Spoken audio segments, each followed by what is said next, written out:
Saya ingin bertanya, objek meditasi dan posisi meditasi apa yang tepat untuk orang yang mudah cemas dan deg-degan, Bante? Terima kasih. Ya, betul. Ini yang sama Nera analisa betul atau sampaikan betul bahwa kecemasan itu cenderung berbicara tentang masa depan, kekhawatiran berbicara tentang masa depan. Sebetulnya prinsipnya sama, menyadari saat ini sedang apa. Objek apapun sama saja. Karena prinsip yang Anda miliki adalah saat ini sedang masa depan, cari sebabnya Anda mulai lakukan di masa sekarang. Misalnya kalau saya ambil contoh, mungkin apa ya, takut nanti suasana ekonomi bagaimana nanti di masa depan. Kadang kita cemas ini, aduh, anak-anak masih kecil, kemudian penghasilan masih kurang dan lain sebagainya. Nah, kemudian kita menjadikan penyebab kecemasan itu apa? Oh, penghasilan kurang. Kalau begitu, saat ini saya harus berusaha lebih keras atau mencari berbagai sumber penghasilan sehingga nanti hasilnya adalah di masa yang akan datang. Yang saya cemasi itu misalnya tahun depan karena anak-anak akan masuk sekolah dan lain sebagainya, di masa yang itu saya sudah lebih siap dan tidak seburuk yang saya bayangkan saat ini. Dalam banyak kasus, pikiran kita itu kadang mengkreasi lebih buruk daripada kenyataan. Hmm.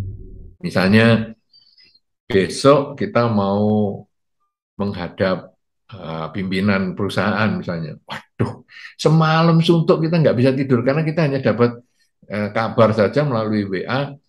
Besok pagi kamu masuk kantor, jangan jangan pergi ke meja kamu, jangan menyiapkan meja kamu, tapi kamu harus segera nemui pimpinan. Wah, kita langsung kaget.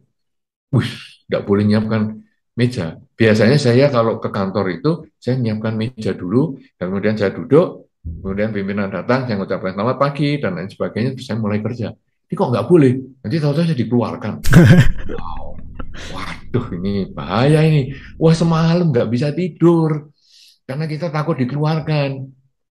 Nah, paginya sudah semalam nggak bisa tidur, mata sudah kayak panda itu, saya ambil nangis ke pimpinan, Pak, saya ini salah apa sih Pak, kok sampai saya ini mengatur meja saya saja nggak boleh, saya harus ketemu pagi-pagi jam pertama ini kenapa?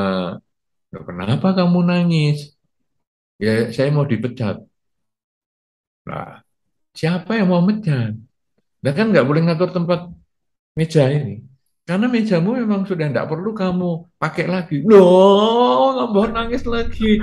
Maksud saya, kamu sekarang sudah mau saya tempatkan di tempat yang lebih tinggi posisinya. Jadi meja itu nanti biar dipakai orang lain. Kamu sekarang tempatnya di sini yang lebih bagus.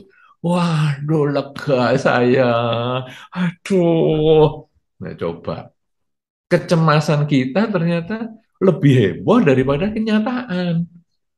Nah, jadi lebih baik sekarang gimana ini?